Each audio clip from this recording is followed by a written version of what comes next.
আসসালামু আলাইকুম গাইস। জ্ঞান গেমিংকে তো তোমরা সবাই চেনো, রাইট?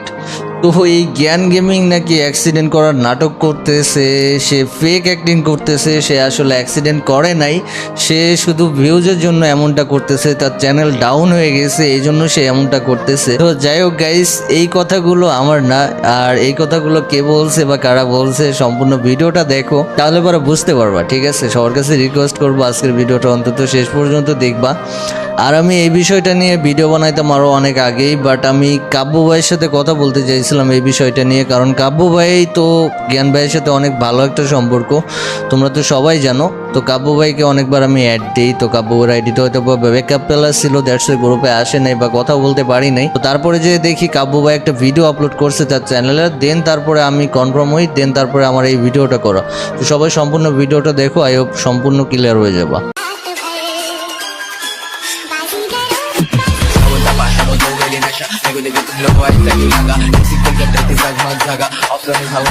তো গাইস, জ্ঞান গেমিং নাকি অ্যাক্টিং করতেছে, ফেক অ্যাক্টিং, তার নাকি কিছুই হয় নাই, সে অ্যাক্সিডেন্টই করে নাই, সে ভিউজ বাড়ানোর জন্য এমনটা করতেছে।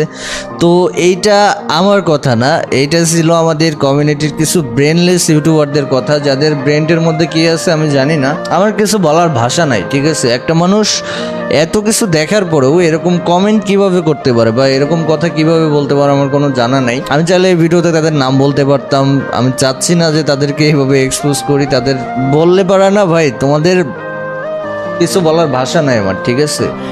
একটা মানুষ অ্যাক্সিডেন্ট হয়েছে এটাও নাকি সে মানে ফেক নিউজ ছড়াচ্ছে ভিউজের জন্য, সে আইসিইউতে ভর্তি আছে, তার রিলেটিভ যারা আছে তারা আপডেট দিতেছে।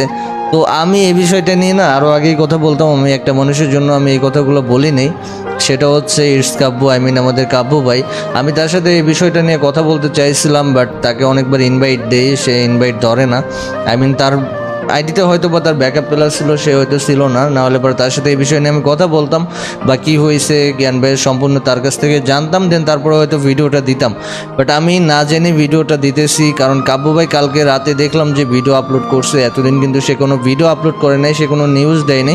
আর কাব্য ভাই এমন কোনো পার্সন না যে কিছু শুনবে আর সাথে সাথে ভিডিও করে ফেলবে, এরকম না। সে তার ভিডিওতে এক্সপ্লেন করছে কেন সে ভিডিও দেয়নি, কারণ সে হচ্ছে তার সাথে আগে কথা বলছে, জ্ঞান ভাইয়ের সাথে আগে কন্ট্যাক্ট করছে, কথা বলে কনফার্ম হয়ে কী দেখি বিষয় আসে, এই বিষয়ে সব কিছু শুনে দেন তারপরে সে ভিডিও বানাইছে। তো আমিও চাইছিলাম কাব্য ভাই থেকে শুনে, কাব্য ভাই তো মানে বাংলাদেশ কমিউনিটির বা এই বাংলাদেশ ফ্রি ফায়ার কমিউনিটির মধ্যে জ্ঞান ভাইয়ের সবচাইতে কাছের বলতে এই কাব্য ভাই আছে, বা কাব্য ভাইয়ের সাথে সবসময় কথা হয়। তো আমি চাইছিলাম কাব্য ভাই থেকে শুনতে। তো কাব্য ভাইকে অনেকবার অ্যাড দিই, সে আসে না। তার আইডিতে হয়তো বা অন্য কেউ ছিল, দ্যাটস হয়তো বা আসতে পারে নাই বা আসে নাই। তো যাই হোক গাইস, জ্ঞান গেমিংয়ের আমি অনেক বড় ফ্যান, বিষয়টা এমনও না বা আমি তার হেটার্স তাও না। আমাদের ফ্রি ফায়ার কমিউনিটির একজন ওল্ড ইউটিউবার, ওল্ড লিজেন্ড, তাই মন থেকে তাকে অনেক রেসপেক্ট করি এবং বড় ভাই আজ বড় ভাই হিসেবে মানি। এবং আমি না, আমাদের কমিউনিটির সবাই তাকে অনেক রেসপেক্ট করে, অনেক অনেক ভালোবাসে, অনেক সম্মান করে। বাট আমি তার কিছু জিনিসের জন্য তাকে মন থেকে অনেক হেট করতাম। আজকের ভিডিওতে আমি সম্পূর্ণ বলে দিব, আজকের ভিডিওটাই করতেছি তাকে নিয়ে, হয়তো বা এরপরে আর তাকে নিয়ে কোনো ভিডিও করা হবে না বা কোনো সুযোগ হবে না, যেহেতু অ্যাক্সিডেন্ট করছে বা সে আমি সব কিছু তার বিষয় নিয়ে কথা বলি।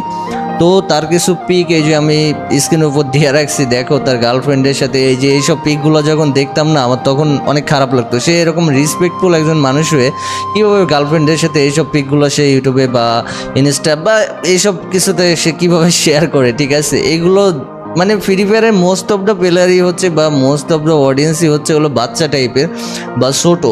তো এরা এই যে এইসব পিকগুলো দেখে কি শিখবে ভাই? এগুলো দেখে না আমার মনে করো যে অনেক লাগতো যে একটা রেসপেক্টফুল মানুষ হয়ে কীভাবে এগুলো করতে পারে, বা সে এত বড় একটা মানুষের তার এগুলো তারা আসলে মানায় না, ঠিক আছে? তো এইসব কারণে আমি তাকে অনেক হেট করতাম মন থেকে।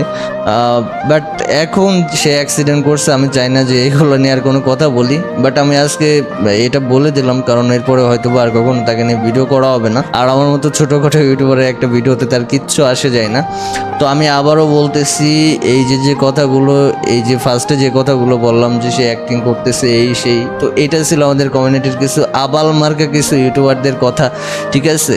সে নাকি ভিউজের জন্য এমন করতেছে। জাস্ট যারা এই কথাগুলো বলছো না, তোমাদেরকে একটা কথাই বলি, আল্লাহ না করুক তোমাদের যদি কখনো এরকম কোনো বিপদ হয় না, সেই দিন যখন তোমাদেরকে নিয়ে মানুষ এসব কথা বলবে না যে অ্যাক্টিং করতেছে এই সেই, তখন এই কথাগুলো তোমরা বুঝতে পারবো যে একটা মানুষের নিয়ে এগুলো বলা আসলে ঠিক না, ঠিক আছে। তার বিপদের সময় কই তারা নিয়ে ভিডিও বানাবে, কই তাকে নিয়ে মানে মানুষের কাছে দোয়া চাবে, তা না, তারা উল্টাপাল্টা আরও কথা বলছে তার নামে।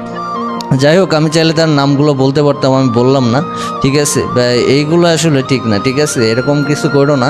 মানুষকে নিয়ে বাজে মন্তব্য করার আগে তার পেছনে খোঁজ নিয়ে দেখো আসলেই কি বিষয়টা ওরকম কিছু নাকি, তারপরে যে কিছু মন্তব্য করো, ঠিক আছে।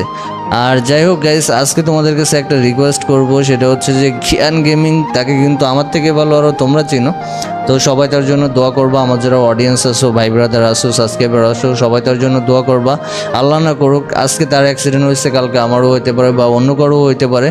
তো যাই হোক, অ্যাক্সিডেন্ট ভাই কারো বলে কয়ে আসে না, ঠিক আছে। আজকে ভালো আছি, কালকে নাও থাকতে পারি বা কালকে মারাও যেতে পারি। এই যে কি বলতাম ভাই, এটা আসলে বলার কিছু নাই। যখন মানুষ থাকে না, একটা মানুষ যখন চলে যায় আমাদের মাঝ থেকে, একদম হারাই যায়, তখন না তাকে লিজেন্ড বলি আমরা, তাকে অনেক কিছু বলি।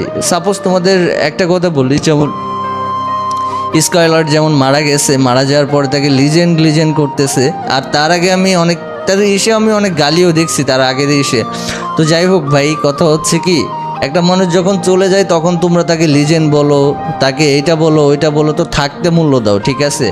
এখনও জ্ঞানটা আছে, আল্লাহ হয়তো বা নিয়েও যেতে পারতো। তার যে অবস্থা যতটুকু শুনছি বা ভিডিওতে দেখছি, তার ডান পা কেটে ফেলা হয়েছে, ইভেন তার বাম পায়ে অনেক বড় একটা অপারেশন হয়েছে। তো তার কিন্তু একদমই ক্রিটিক্যাল অবস্থা।